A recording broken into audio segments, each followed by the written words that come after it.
4:00.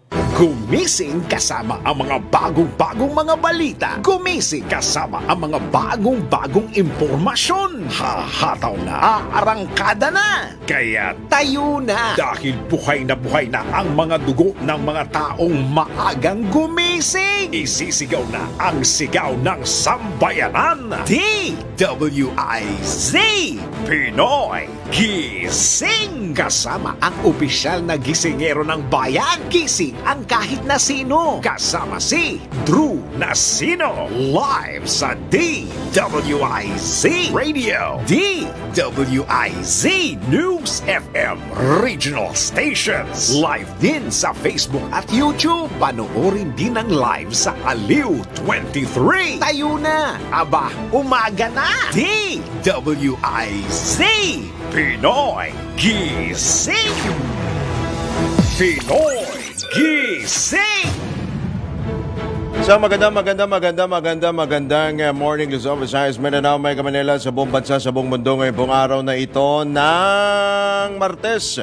Ngayon po ay Abril 2, taon 2024. Silipin na po natin at alamin na po natin ang mga nambubulabog at mga nanggigising na headline. Pinoy Gising!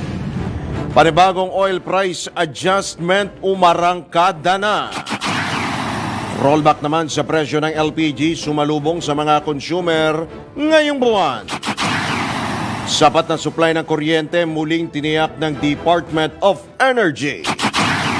Sa gitna ng matinding init ng panahon, planong pagbabalik sa dating school calendar, pinamamadali na sa DepEd. At tiwala ng mga pulis o tiwala ng publiko sa mga pulis, pagbubutihin pa ng bagong PNP chief na si General Romel Marbil.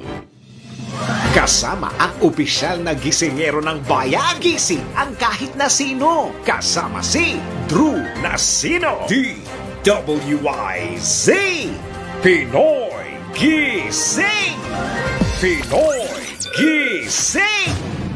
Sa oras na 3 sandali makalipas na ang ika-4 na ng morning, kayo pa rin po ay nakatutok dito sa impila may todong lakas, DWIZ 882 at Aliw 23 at sa inyo pong mga talapihitan at sa inyo pong mga cellphones o kaya laptops at mga tablets via DWIZ882am.com yung ating pong official website at yung sa atin naman pong live streaming via Facebook at YouTube. Hanapin nyo lamang po yung DWIZ, search nyo po yun, i-click po ninyo yung bell button, like, share, and subscribe para po kayo makatanggap ng mga notifications mula po sa ating impilang may todong lakas. Pinoy Gising!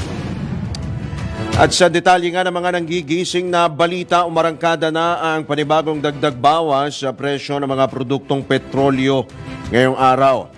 Ayon sa mga kumpanya ng langis, 60 sentimos ang tapyas presyo sa kada litro ng diesel, habang piso at 5 sentimos sa kada litro ng kerosene o gas. Gayunman tumaas ng 45 sentimos ang kada litro ng gasolina. Una nang ipinatupad ng kumpanyang Clean Fuel ang price adjustment kaninang alas 12:01 ng hating gabi. Magkakaroon din ng kalintulad na price adjustment ang Petrogas, PTT Philippines, Unioil, pati po yung Sea Oil at iba pang mga kumpanya ng langis mamayang alas 6 naman ito ng umaga. Ipinalawanag ng Department of Energy na ito'y dahil sa mga geopolitical conflict at mas mababang export ng mga miyembro ng Organization of the Petroleum Exporting Countries. At yung geopolitical conflict po na yan po yung nagpapatuloy na kaguluhan dyan po sa Middle East, particular po dyan sa Israel, sa pagitan po ng Palestinian Militant Group na Hamas at Israeli Defense Forces at yung panghaharang po ng mga rebelding Houthi sa ilan pong mga cargo ship, kabilang po ang mga oil tanker dyan po sa Red Sea at sa Gulf of Aden. Pinoy Gising! Ibinalik na ng MMDA ang pagpapatupad ng Expanded Unified Vehicular Volume Reduction Program o Number Coding Scheme. Sa ilalim ng implementasyon, hindi pinapayagang bumiyahe ang mga sasakyan sa mga lansangan sa Metro Manila batay sa uling digit ng kanila pong license plates sa gitna po ng coding hours. Exempted naman sa implementasyon ang mga pampublikong sasakyan, mga TNVS, mga motorsiklo, truck ng basura, marked government vehicle, truck ito, mga tanker po, mga oil tanker, marked vehicle ho ng media, mga truck ng bombero, ambulansya, at mga sasakyang may karga na essential goods o mga perishable goods. Pinoy Gising! Samantala, nilinaw ni NLEX Traffic Operations Head Robin Ignacio na hindi sira ang RFID noong RFID po ng expressway noong Holy Week, particular po noong Miyerkules Santo, dahilan upang humaba ang pila ng mga sasakyan sa mga toll gate. Ayon kay Ignacio, may mga dahilan kung bakit ito nangyari kung saan walang naging problema naman noong Holy Week. Iilan lamang daw ho na toll gates ang nakaranas nun. Nagkataon lamang din anya na sobrang dami nung volume ng mga sasakyan ng Miyerkules Santo kaya't hindi talaga maiiwasan ng pagbagal ng daloy ho ng trapiko dyan po sa mga toll gate. Lalo na nataon pa na Holy Week, mahaba po ang bakasyon ng isang linggo. Babatid na pagpapaliwanagi ng Kamara ang pamunuan ng NLEX at iba pang mga tollway operators matapos ang mga paulat na aberya sa RFID. Pinoy Gising! Nanindigan naman ang MMDA na wala silang kasalanan sa pagbigat ng daloy ng trapiko sa EDSA kahapon matapos nga ang Semana Santa. Ayon kay MMDA Chairman Attorney Romando Artes, kasalanan ito. Eto na. Itinuro po ni Attorney Artes ang mga kontraktor na hindi nakatapos sa kanilang pagbubutas, yung kanilang pong roadworks, road repair, dyan po sa EDSA. Hindi daw ho natapos sa itinakdang araw. Pagmumultahin anya nila ang dalawang kontraktor ng 50,000 piso sa kada naiwang butas bawat araw at pansamantalang ibaban sa mga proyekto ng gobyerno. Opo, actually, Chairman, meron pa hong nakatenga. Diyan po, nabubulaga ho yung ilan namin ho mga kasamaan din mga motorista. Diyan po sa may bahagi po ng Green Hills, paglampas ho ng Krame, paglampas ng Krame, kung ikay manggagaling, kung ikaw ay pa-southbound, diyan sa may paglampas ho ng Krame, yung sa may ano bang lugar yon? Sa Green Hills yon. Doon ho nabulaga ho kami. Actually kahapon hindi lang mga bus din ang kasama namin nabulaga rin. biglang napasignal ho ng pakaliwa o pakanan yung mga sasakyan. Well anyway, sinabi pa ni Artes na eto dapat hindi lang pala dyan sa may bahagi nung sinasabi ko sa may Green Hills, sa Green Hills, pati doon sa may Muñoz, nagkabulagaan din. Akala namin maluwag. Yung pala, merong nakabarikada ron na bubutasin pa lang o binubutas pa lang na kalsada. Naiwan po. At sinabi nga ni Artes na pinatabunan na nila sa Department of Public Works and Highways ito pong mga butas na kalsada na iniwang nakatenga ng mga kontraktor na ang gagastusin sa pagtatabon ay ipasasagot naman siyempre sa kanila pong mga kontraktor. Pinoy Gising! Pati doon pala sa may EDSA Balintawak, meron hong naiwan doon. Mga ilang butas siguro, mga 3 yata yun. Bumulaga rin po. Akala namin maluwag na. Dahil natapos na nila nung mahaba-haba ang bakasyon. Hindi pa pala. Mas mababang presyo naman ng liquefied petroleum gas ang sumalubong sa mga consumer, sa ating po mga consumer ngayong buwan. Ayon sa Petron, piso ang tapyas presyo sa kada kilo ng LPG. Kanila pong LPG, epektibo yan simula kahapon. Ang nasabing price adjustment ay bunsod ng pagbaba ng international contract price ng LPG para sa buwan ng Abril. Batay sa datos ng Department of Energy, nasa 830 hanggang 1,068 pesos na ang presyo ng kada 11 kilogram cylinder, LPG cylinder sa Metro Manila, noong nakalipas na buwan. Pinoy Gising! Good news ho yan, ha? Good news. Sa latest naman ng Filipino Mirror, tiniyak ng Department of Energy sa publiko na stable at sapat ang supply ng kuryente sa bansa sa gitna ng nararanasang El Nino phenomenon.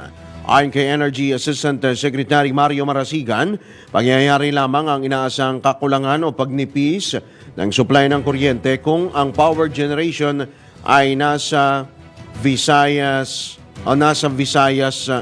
lamang. Ano ibig sabihin dito ni Asika Marasigan?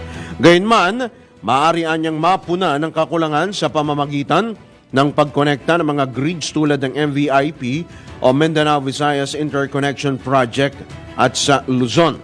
Una na nga inihayag ng DOE na posibleng magdeklara ng yellow alert status. Kanya pong ibinabala na namimiligro ang yellow alert status kung aabot sa peak ang demand ngayong buwan. Pinoy Gising! Binalaan naman ng Meralco ang mga residente ng Metro Manila na posibleng magpatupad ng rotational brownout. Matindi ho ito, ha? Ayon kay Meralco Vice President at Corporate Communications Head Jos Daldariaga, sa oras na umabot sa red alert ang status ng mga power grid na nagsusupply ng kuryente sa Metro Manila at mga karatig lalawigan ay, eto na, maaari pong magpatupad ng rotational brownout sa gitna po ng matindi pong init ho ng panahon. Kapit lamang ho tayo mga katodos, ha? Eto, actually kahapon nga mainit talaga eh. Ha? Napakainit ho. Kahit gabi, kahit ikay naka-electric fan, yung naka-aircon nga, minsan pumapalya pa eh. What more pa, yung wala talaga hong electric fan, di ba? Yung sa mga may hirap po, di ba? Sa probinsya, katol lang, di ba? Ang hirap nun. Ang init nun, di ba? Isaan niya rito, ito pa, ang nakikita ho nilang mga posible hong senaryo ngayon pong Abril. Inaasahan din anya nila ang pagtaas ng demand ng kuryente ngayon pong tag-init. Siyang tunay naman ho yan. Sanaan niya rito ang pagpasok sa Interim Power Supply Agreement. Yan po ang kanila pong nakikitang solusyon upang mapuna ng demand sa kuryente kapag peak season. Sa tansya ng Meralco, tataas ang demand ngayong buwan. Pinoy Gising! Sa oras na 13 sandali makalipas ang ikapat ng morning, dahil nga po sa tumitinding init ng panahon, ipinanukala ng Grupong Teachers Dignity Coalition o TDC ang ilang hakbang upang maprotekta ng mga estudyante at guro sa matinding alinsangan.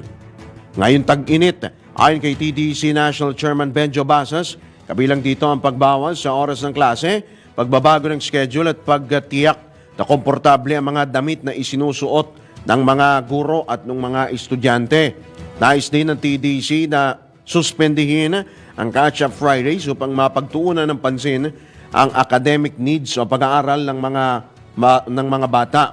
Ibinungkahi rin ng grupo na madaliin ng Department of Education ang pagbabalik sa dating school calendar sa pamamagitan ng pagtapos ng school year 2024-2025 sa kalagitnaan ngayong buwan o kalagitnaan ngayong taon. Pinoy Gising! Dahil po dyan, suspendido ang face-to-face classes sa ilang paaralan sa bansa ngayong araw dahil sa mainit na panahon. Bilang sa mga nagpatupad ng class suspension, ang Quezon City LGU. Saklaw po niyan yung mga public daycare centers, alternative learning system, maging ang elementary at secondary levels. Wala ring face-to-face classes sa lahat ng antas sa pampubliko at pribadong paaralan sa EB Magalona, Negros Occidental, habang preschool hanggang senior high school naman sa Iloilo City. Una nang inihayag ng DepEd na maaaring suspindihin ng local government officials at school heads ang face-to-face classes sa mga lugar na nakararanas sa matinding init ng panahon. Pinoy Gising! Naglabas naman ng DepEd ng listahan ng mga lalawigan na nag-anunsyo na ilipat o lilipat sa alternative learning method dahil sa tumitindi pong init ng panahon. Ayon sa DepEd, pansamantalang ipatutupad ng Dagupan City ang alternative delivery mode simula ngayong araw hanggang sa 4 po ito hanggang Huwebes. Kaugnay nito gagamit din ng ADM ang lalawigan ng Guimaras. Yung ADM, yan po yung Alternative Delivery Modes. Ang Guimaras, gamit din po sila niyan. Iloilo City at Dumanga sa Iloilo, Roa City sa Capiz, Bago City, Kabangkalan, Himamaylan at Silay City sa Negros Occidental. Samantala, ang mga bayan naman ng Banga at Tantangan sa Socsargen ay lilipat din sa ADM para sa kanilang mga mag-aaral. Pinoy Gising! Samantala, dako po tayo sa ilang mga pag-uulat mula sa labas ng himpilan. DWIZ Patrol Report. Lain po natin si Patrol 17 Jopel Peleño, Philippine Army nagsagawa ng isang aktibidad para sa mga senior citizen na naninirahan sa mga elderly shelter dyan po yan sa Marikina City. Detalye mo, Patrol 17 Jopel Peleño.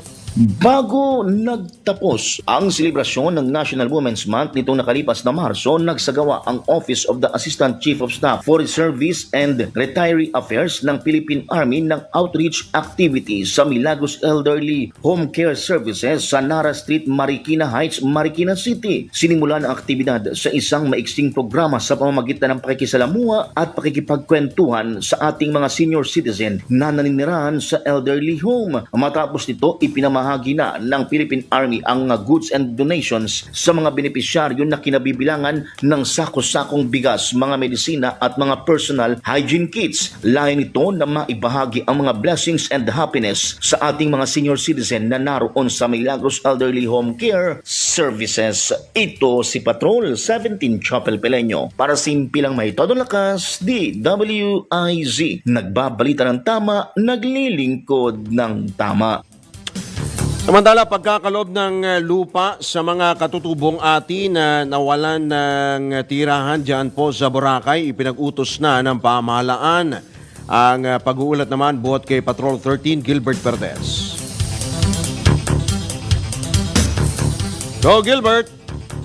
Mariing ipinag-utos ng pamahalaan ang pagkakaloob ng lupa sa 44 na katutubong ati na pinalayas daw sa kanilang mga tinitirhan sa Boracay Island. Ginawa ng DAR, Department of Agrarian Reform, ang hakbang matapos pasukin at lagyan ng harang ang kanilang mahigit 1,000 square meters na lupa na mga tauhan daw ng mga umunoy nagmamay-ari nito.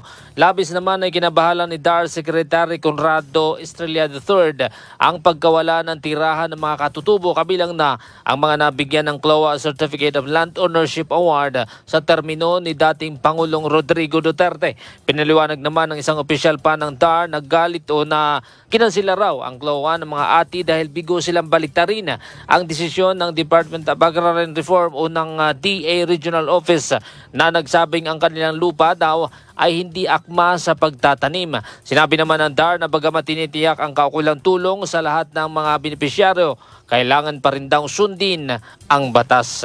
Patrol 13, Gilbert Perez, nagbabalita ng tama, naglilingkod ng tama.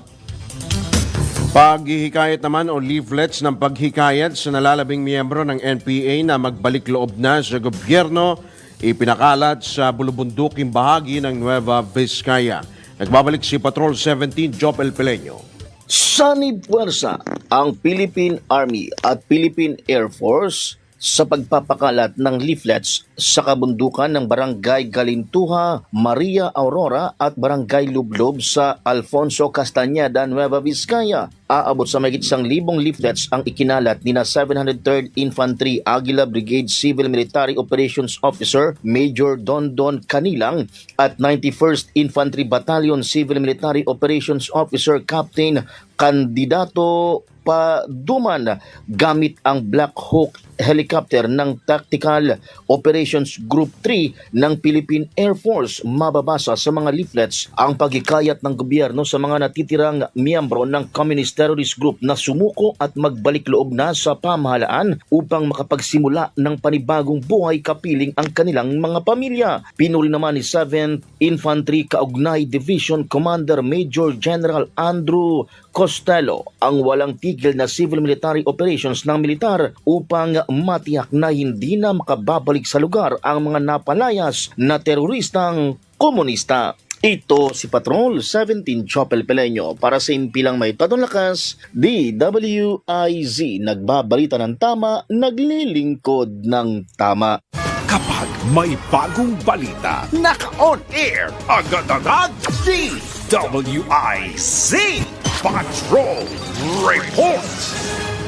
Sa pagpapatuloy pa rin ang ilang pa mga balita, halos 500,000 estudyante sa Western Visayas ang apektado ng matinding init ng panahon na nagresulta na sa suspensyon ng face-to-face classes kahapon.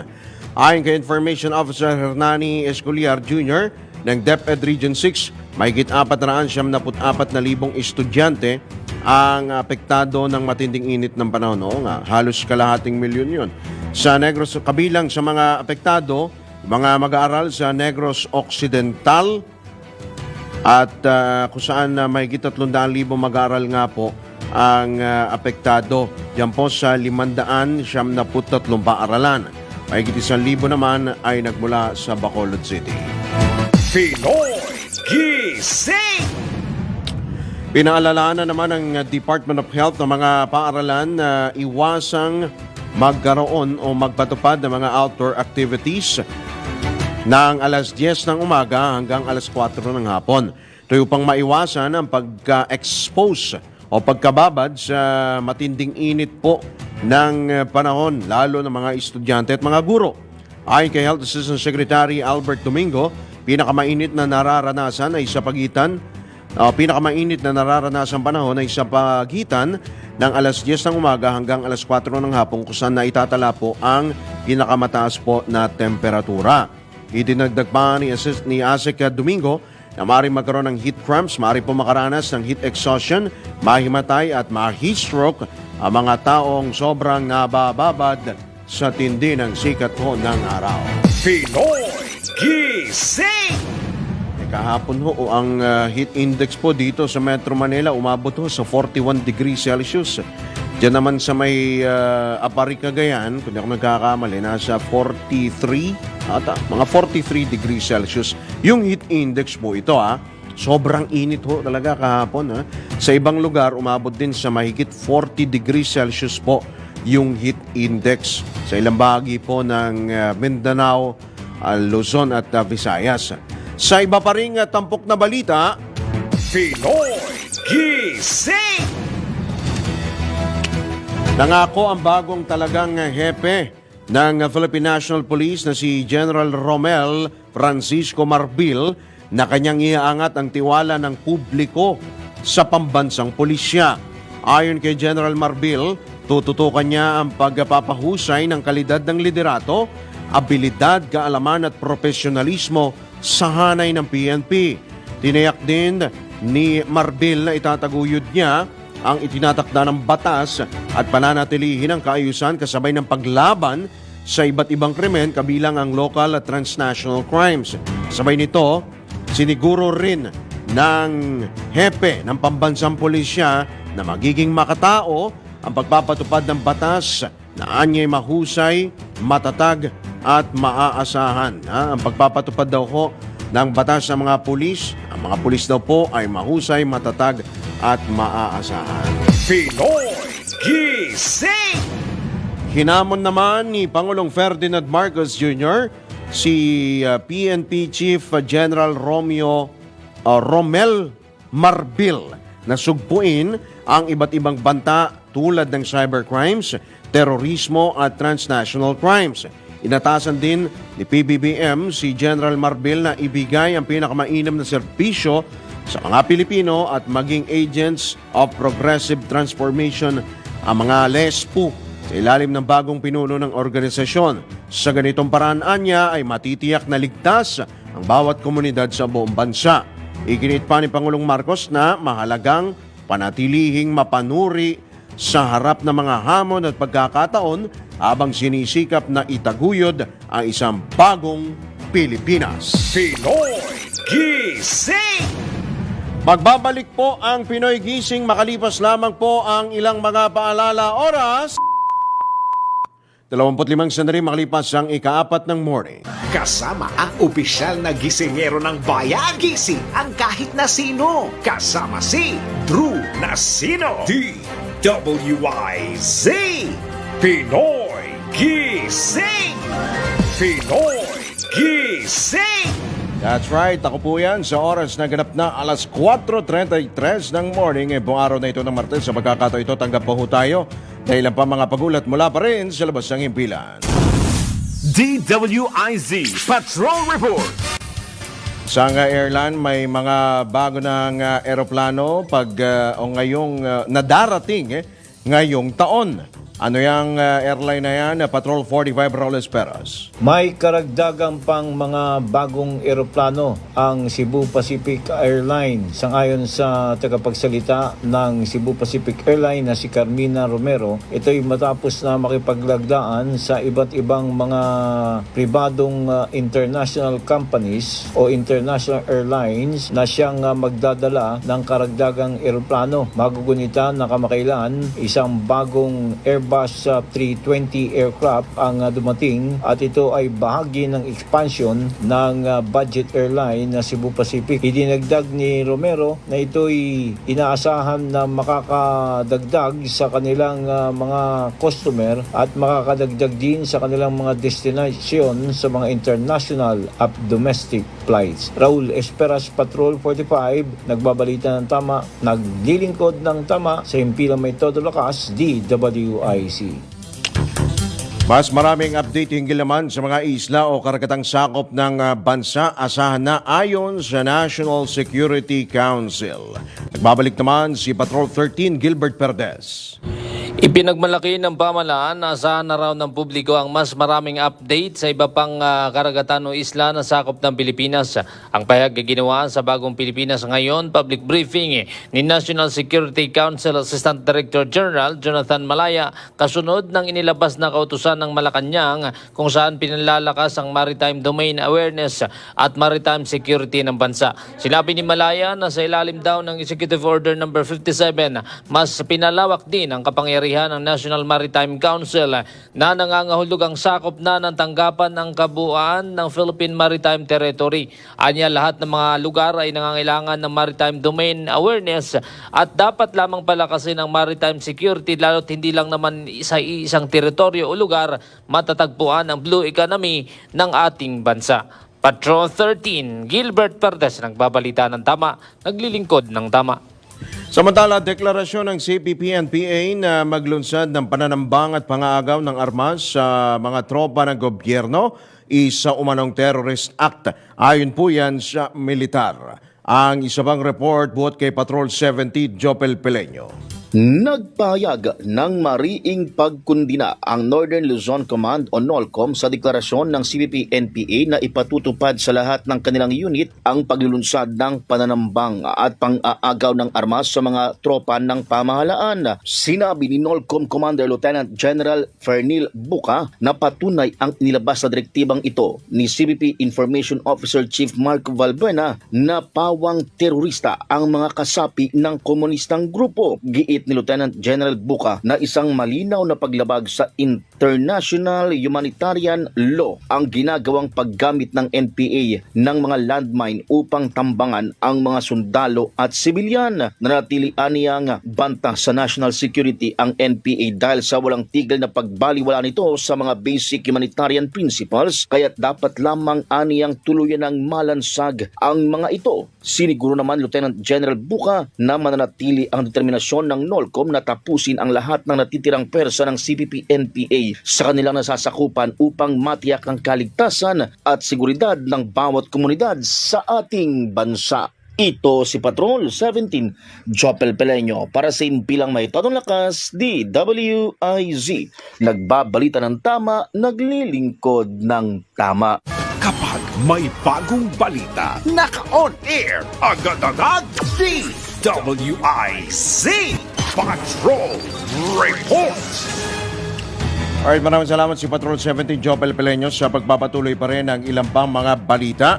Nagbabala si Senator Amy Marcos sa administrasyon ng kanyang kapatid na si Pangulong Bongbong Marcos na huwag hayaang maging tau-tauan ng Amerika. Ayon kay Senador Marcos, hindi dapat pumayag ang gobyerno na gamitin ng Estados Unidos ang Pilipinas upang isulong ang pansarili nitong interes.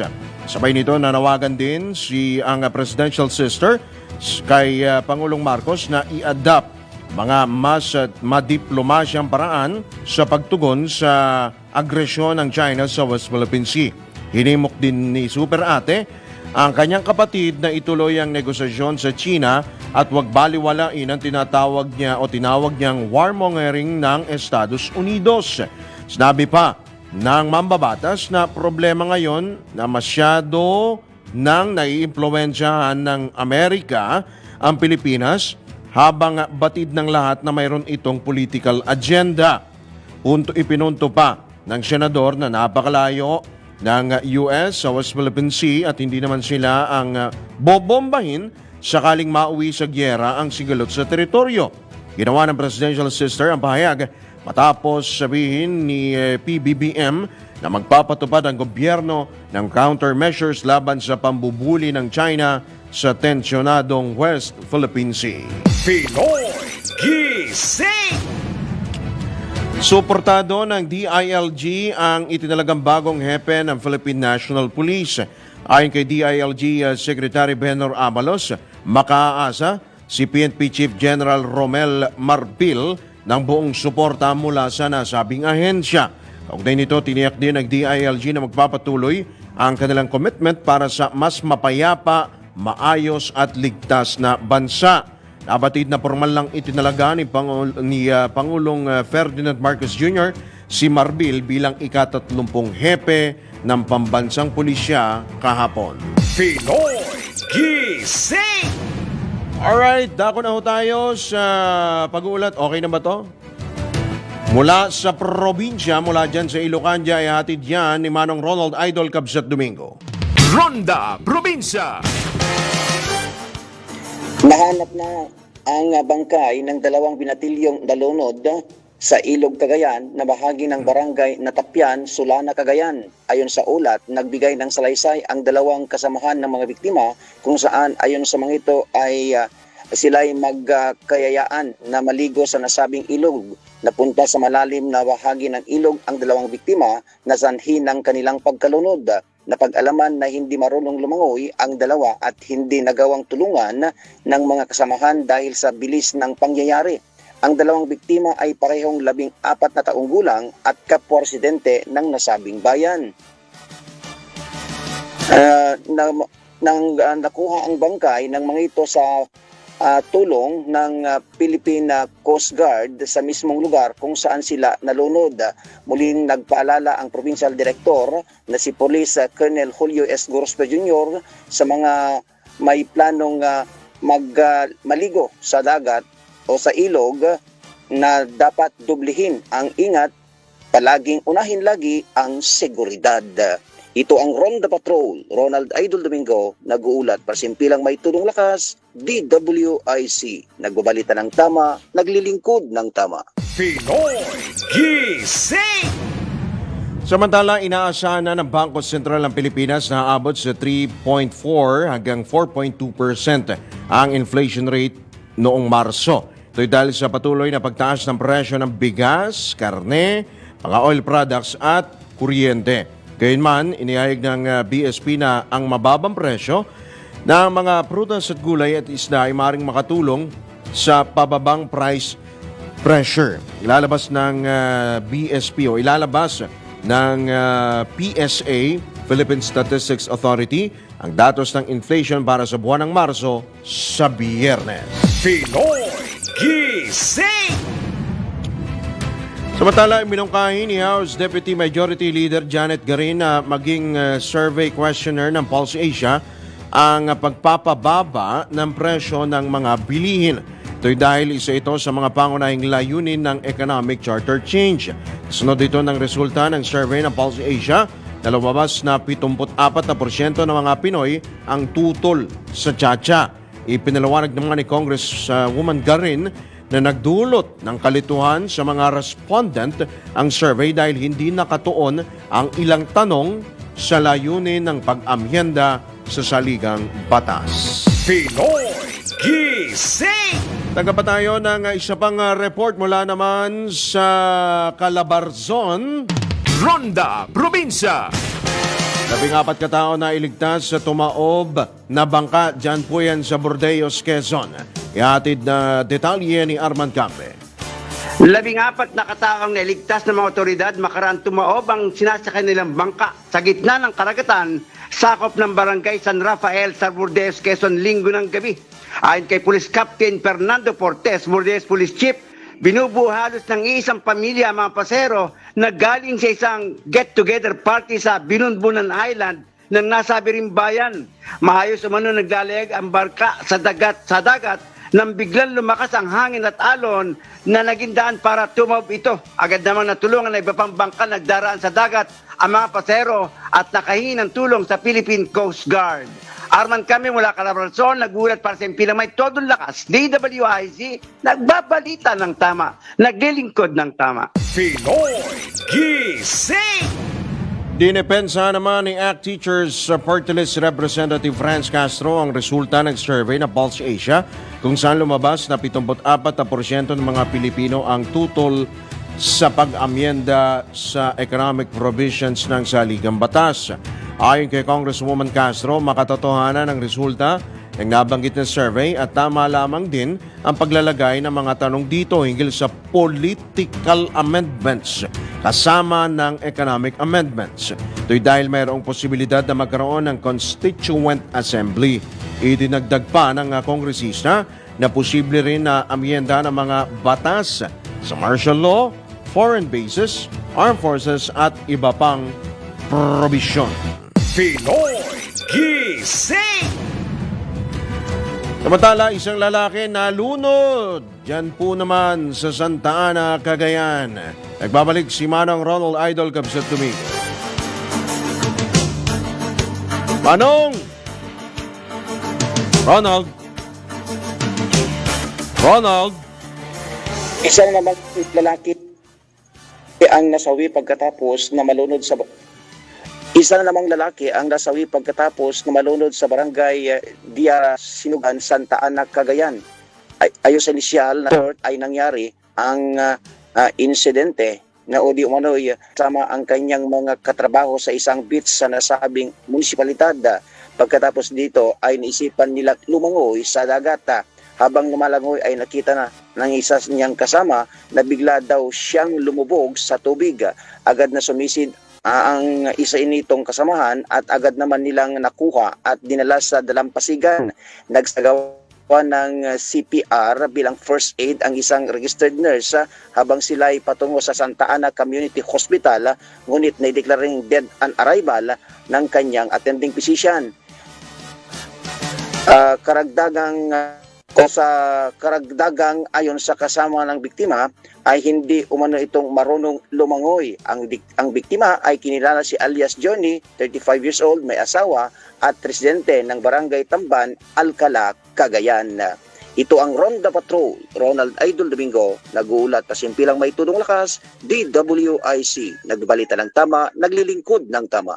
Pinoy Gising. Alright, maraming salamat si Manong Ronald Idol Cabset Domingo mula po diyan sa Ilocania. Muli pong magbabalik ang Pinoy Gising makalipas lamang po ang ilang mga paalala at ang oras 4:47. Si Drew Nasino. DWIZ. Pinoy Gising. Pinoy Gising. Alright, sa oras po na 5 minuto na lamang ho bago sumapit ang ganap na alas 5, habol po natin ang isa pang pagulat mula pa rin sa labas ng impilan. Metro Patrol reports. Oy, naku, ito mahalaga pong balita ito. Vaccine drive kontra whooping cough inilunsad sa Kangkalu. Detalye po yan ihatid ni Aling Beth Samson. Go, Beth! Naglunsad ang pamalang lungsod ng Caloocan kung paano maiiwasan ang paglobo na nagkakasakit ng pertussis o whooping cough sa lungsod.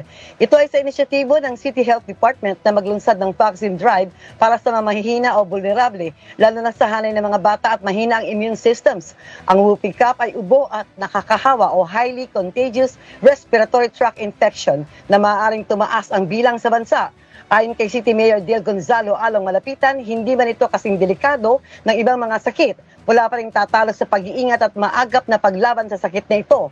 Mas mabuti na handa kaya naman sakalang kikilos kapag marami na ang mga kababayan ang na-infect ng pertussis.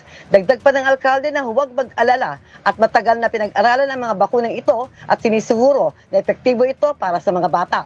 Sinabi pa ni Mayor Along na nakatutok ang lokal na pamahalaan sa paglaban sa whooping cough infection pero pinapaalalahanan ng lahat na gawin ang pag-iingat para sa sarili at pamilya. Hiling ng alkalde na alagaan ang kalusugan sa pamamagitan ng pagpapabakuna, malinis na pangangatawan at masustansyang pagkain. Ako si Metro Patrol Beth Samson para sa Impilang Metodong Lakas, DWIZ. Nagbabalita ng tama, naglilingkod ng tama. Pinoy Gising! Samantala, mga Pinoy na nasa ibang bansa, pinaalalahanan ng COMELEC na magparehistro na para sa 2025 midterm elections. Ang report naman mula kay Patrol 5, Aya Yupanco. Pinalalahanan ng Commission on Elections o COMELEC ang mga Pinoy na nasa ibang bansa na magparehistro na para sa 2025 midterm elections. Ayon sa COMELEC, may nalalabi na lang na 182 days bago ang registration deadline na nakatakda sa September 30 para sa poll body. Para makapagparehistro, maaaring bumisita ang mga Pinoy sa Embahada ng Pilipinas o kaya sa mga designated na registration center sa ibang bansa. Kailangan lang na may dalang passport bilang requirement sa overseas registration. 3 milyong Pilipino overseas ang target ng COMELEC na makapagparehistro para sa May 2025 midterm elections. It is Patrol number 5. Ay upang para sa implemento ng lakas, DWIC. Nababalita ng tama, naglilingkod ng tama. Kapag may bagong balita, naka-on air, agad-agad, DWIZ Patrol Report! Alright mga katodos, wala na po tayong oras. Masapit na po tayo sa ating po pansamantalang pagpapaalam ngayong araw po na ito ng Martes, unang Martes po sa buwan ng Abril 2, 2024. Maraming salamat nga pala ho sa ating mga nakasama sa News Center at sa ating din pong mga suking taga-subaybay. Yan, sina Ate Susan G, Susan Geronimo, sina Hideyoshi, sina Kuyang Nelson Malinaw, si Nestor Rivera, good morning din po sa inyo. Sina Kuyang Mon Samson ng Manila Bulletin. Yes, sobrang init po. Si Albert Hernandez, Mike Montero, Jovi Lacar, good morning din po sa inyo. Ingat po kayo ha. Lalo po yung mga hindi po talaga maiiwasan na lumabas sa kanila po mga tahanan sa kasagsagan po ng matindi pong init po ng panahon, lalo ho sa tanghali. Mag-iingat po kayo, magbaon po kayo ng mga pananggalang laban ho sa matinding sikat ng araw, magdala po kayo ng tubig at kung ano-ano po ho mga proteksyon. At bago tayo magtuloy magpaalam ay pasadahan ho muna natin ng isa pong patama quote ngayon pong araw na ito ng Tuesday. Ang pagsusumikap ay susi sa pag-angat mula sa kahit anong pagsubok. May siyang tunay naman po yan. Kung wala ho tayong pagsusumikap, ay hindi ho, malabo ho nating marating yung ating pong minimithi na tagumpay, ika nga. Pero, ang pagsusumikap, haluan din po natin ng matindi pong pag-iisip din, siyempre. Diba? Kailangan meron din po nito. Napapanood ko nga, nakikita ko sa Facebook diploma o diskarte. Ano nga ho ba ang inyong pipiliin? Ang maigi po dyan, piliin nyo parehas. Diba? Piliin nyo po parehas, diploma o diskarte. Diba? Diploma at diskarte po ang inyo pong piliin. Haluan din po ninyo. Nito. Puso. Puso po. Kailangan din po, syempre, ng pakikisama sa atin pong mga kapwa-tao. Magsumikap, magtiyaga, at syempre tayo po ay maging mabuti rin po sa ating pong kapwa, diba? At lagi po tayong magdadasal. Lagi po nating uugaliin yan. Alright, tayo po ay nagpapaalam na sa ngalan po ng bang tropa ng DWIZ. Ito po yung lingkod, Drew Nasino, nagbabalita ng tama, naglilingkod ng tama. Susunod na ang Arangkada Balita, kasama po si Miss Judith Estrada Larino. Gumising kasama ang mga bagong-bagong mga balita. Gumising kasama ang mga bagong-bagong impormasyon.